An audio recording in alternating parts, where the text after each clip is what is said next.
Everyone, welcome to my channel break through science with Monika. So आज इस video में हम बात करेंगे ideal time to prepare your serious exam. कई बार आपको ये कंफ्यूजन हो जाता है कि आखिर कब से आपको सीरियस एग्जाम की प्रिपरेशन कर देनी चाहिए स्टार्ट। देखो, यूपीएससी की अगर मैं बात करूँ तो यूपीएससी आपके सीरियस एग्जाम को ना हर 6 महीने पे कंडक्ट करता है, यानी साल में 2 बार आपका सीरियस का एग्जाम हो जाता है। अब 6 महीने का टाइम अगर यूपीएससी आपको दे रहा है, दैट मीन्स कि जो सिलेबस है वो कहीं ना कहीं आपका 6 मंथ के अंदर कवर हो जाएगा। लेकिन यहाँ पे जो मैटर करता है वो ये करता है कि आप कहाँ पे लाई कर रहे हो। यूपीएससी ने तो आपको बता दिया कि 6 महीने में भाई ये सिलेबस पूरा कवर हो जाएगा और आप एग्जाम दे सकते हो, लेकिन आपको कितना नॉलेज है उस सब्जेक्ट का जो भी सिलेबस में दिया हुआ है, आप उसके बारे में कितना जानते हो, ये टोटली डिपेंड करता है आप पर। और इसी पे बेस्ड होता है कि आपको कब से अपनी प्रिपरेशन स्टार्ट कर देनी चाहिए। तो आज इस वीडियो में मैं आपको यही बताने वाली हूँ कि अगर आप बिगिनर हो, इंटरमीडिएट हो, तो आपको कब से अपनी प्रिपरेशन स्टार्ट करनी होती है। मीनवाइल गाइस, वीडियो स्टार्ट करने से पहले आप सभी इस चैनल को सब्सक्राइब कर दीजिएगा, वीडियो को शेयर कर दीजिएगा अपने फ्रेंड्स के साथ, सो दैट उनको भी इसका बेनिफिट मिल सके।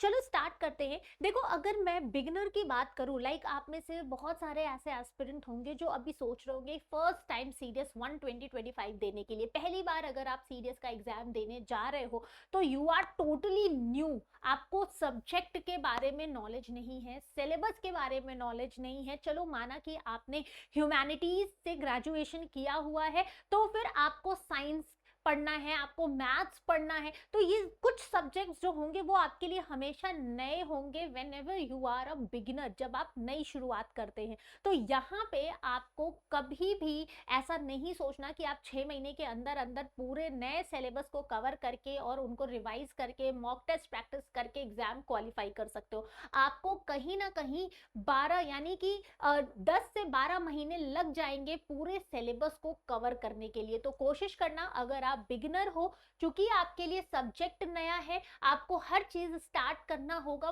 फ्रॉम द बेसिक्स ओनली, तो आपको 12 मंथ, या फिर अगर आप कंसिस्टेंटली डेली पढ़ाई कर रहे हो 5 to 6 आवर, तो आप ये 9 to 8 मंथ में भी कवर कर सकते हैं इस एग्जाम के पूरे सिलेबस को।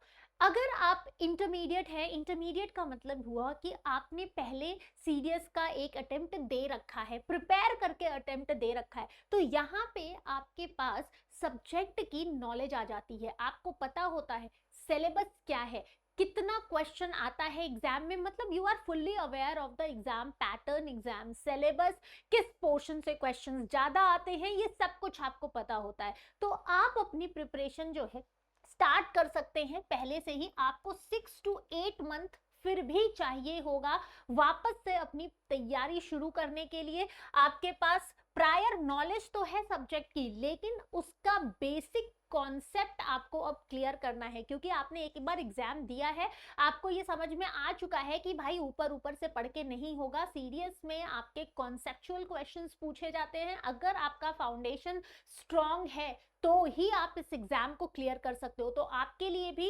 एग्जाम के 6 महीने पहले या 8 महीने पहले से ही आपको अपनी प्रिपरेशन स्टार्ट कर देनी चाहिए एक प्रॉपर स्ट्रैटेजी के साथ।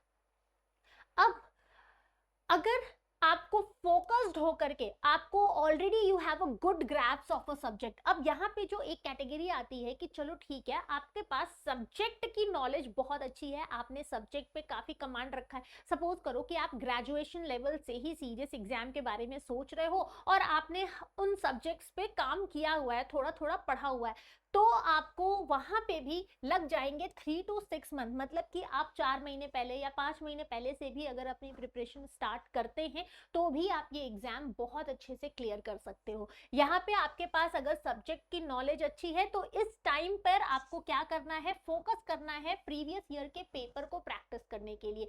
क्योंकि सब्जेक्ट नॉलेज आपके पास है, आपके पास सिलेबस पता है, पैटर्न पता है, तो अब जो रह गया है वो है प्रैक्टिस। और इसको आप कर सकते हो अपने इस 5 to 6 मंथ के ड्यूरेशन में। प्रीवियस ईयर के पेपर आप करिए, मॉक टेस्ट करिए, रिवाइज करिए उन टॉपिक्स को जो आपके प्रीवियस ईयर में कंटिन्यूअसली पूछे गए हैं। तो इस अकॉर्डिंग आप अपने आप को देखिए कि आप कहां पे लाई कर रहे हो और अपनी प्रिपरेशन आप वहीं से करना स्टार्ट कर दीजिए। अब बात करते हैं इंटेंसिव प्रैक्टिस की। अब सपोज करो कि आपके पास 3 महीने से भी कम टाइम रह गया है, या फिर आपने पहले भी एग्जाम दे रखा है, आपको सिलेबस का पूरा पता है, 3 महीने से कम टाइम बचा है और आपको एग्जाम प्रिपेयर करना है। तो इस दौरान आपको लास्ट मिनट में रिविजन पे सबसे ज्यादा फोकस करना है, आपको मॉक टेस्ट देना है और अपने टाइम मैनेजमेंट स्किल पे काम करना है कि किस तरह एक गिवन टाइम में आप पूरे क्वेश्चंस अटेम्प्ट कर पा रहे हैं। अब क्वेश्चन में भी यह आ जाता है कि कितने क्वेश्चन आपको अटेम्प्ट करने हैं, तो आप एक प्रॉपर स्ट्रैटेजी के साथ कि लाइक ओके 120 क्वेश्चन आपके जीके में पूछे जा रहे हैं, अगर आपने 120 में से 80 क्वेश्चन भी करेक्ट सॉल्व कर दिया तो भी आप बहुत अच्छे मार्क्स के साथ अपने सीरियस एग्जाम को क्वालिफाई कर सकते हो। तो ये जो आपके पास 3 महीने का टाइम बचता है ना, इस टाइम पे आप मॉक टेस्ट दीजिए। मॉक टेस्ट में, हर मॉक टेस्ट में आप अपने आप को इम्प्रोवाइज कीजिए।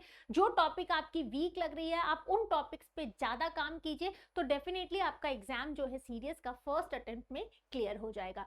अब बात कर लेते हैं वो की फैक्टर्स की जो आपको याद रखनी है during your serious exam preparation.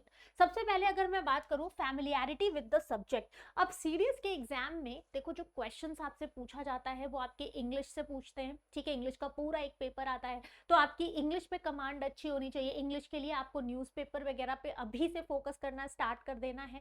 इसके बाद आपसे जीके जनरल नॉलेज जो कि बहुत वास्ट है, तो जीके भी ऐसा नहीं है कि आप 1 या 2 महीने में कवर करेंगे, उसके लिए भी आपको टाइम लगेगा। तो आप 6 महीने पहले से ही आप अपनी प्रिपरेशन स्टार्ट कर दीजिए। करंट अफेयर आपसे लाइक एटलीस्ट 6 मंथ का पूछा जाता है, तो उसके लिए आपको कहीं ना कहीं 6 मंथ बिफोर अपनी प्रिपरेशन स्टार्ट कर देनी चाहिए।